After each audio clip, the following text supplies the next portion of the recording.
Hi, my name is Kim. I'm a bilingual Spanish librarian at Multnomah County Library, and welcome to another Novelties 2021 video. The topic for today's Novelties is stories inspired by mythologies, including Mayan, Persian, and Greek mythologies. If you'd like to find the books and websites mentioned today, the links are included in the description of this video. Our featured book is Tales of the Feathered Serpent, Rise of the Halfling King, written by David Bowles and illustrated by Charlene Bowles. On the cover in the center, there is an older Mayan woman next to a younger and shorter Mayan boy, and their hands are glowing green. Next to the boy is a startled monkey who is looking at a giant snake surrounding them. Follow the tale of Siam, a young man who is half Alush, a magical nature-based elven person, and half human, as he follows a prophecy that a drum will reveal the true king of Uxmal, an ancient Mayan city. Our story starts with Alma, a healer for her people in the ancient village of Kaba. On her quest to complete her training, she is given a drum by Shulu, the leader of the Alushes. The drum will sound when the true king of Uxmal holds it. Alma becomes a valuable member of the community as her magic protects the harvest of her people. But once a new king is crowned for Uxmal, the healers in the area are replaced by strict priests and harsh punishments. One day, Alma finds a strange egg in her path and is surprised when a boy, Siam, hatches from it. Alma soon realizes Siam is half Alush and begins training him in her nature magic.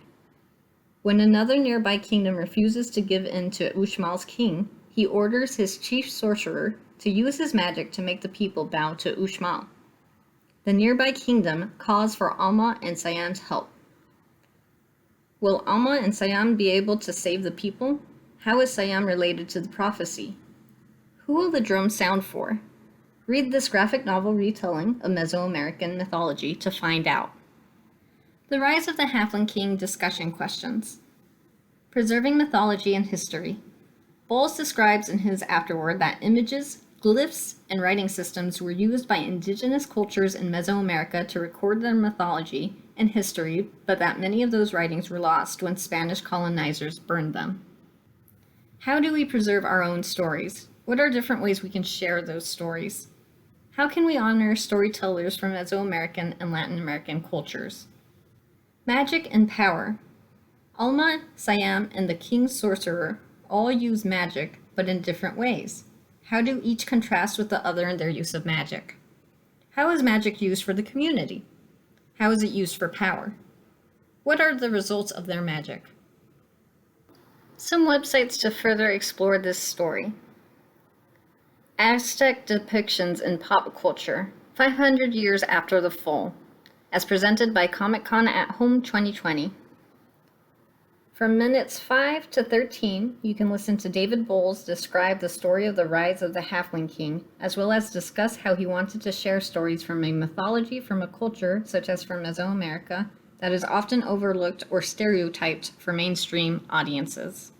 The Maya ruins at Uxmal still have more stories to tell. An article by the Smithsonian Magazine that explores the ruins that the story is based on. Ancient Maya 101, a short video by National Geographic that gives some information about ancient Mayan history and culture.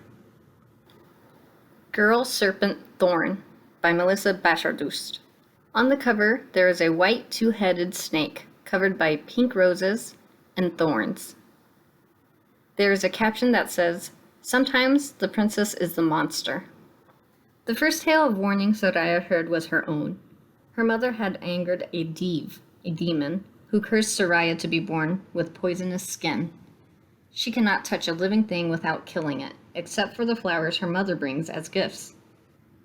Because of this curse, Soraya is hidden away in the secret passages of the palace to prevent her family from losing rule over the kingdom of Atashar. Now Soraya is hearing another story. Her twin brother, Sorush, the Shah or Prince of Atashar, is marrying Soraya's only childhood friend, the girl she had once dreamt of marrying herself. When Soraya hears that a Div is being kept in the palace's dungeon, she wonders if she can convince the demon to lift her curse. Then she meets Azad. a handsome soldier who admits to Soraya that she is his favorite story. He agrees to take her to the Div in the dungeon.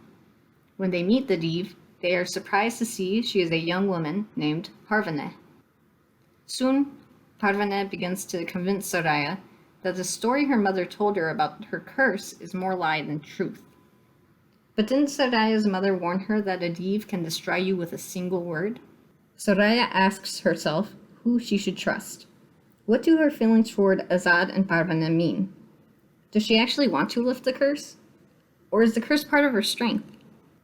Can Soraya shape her story for a happy ending?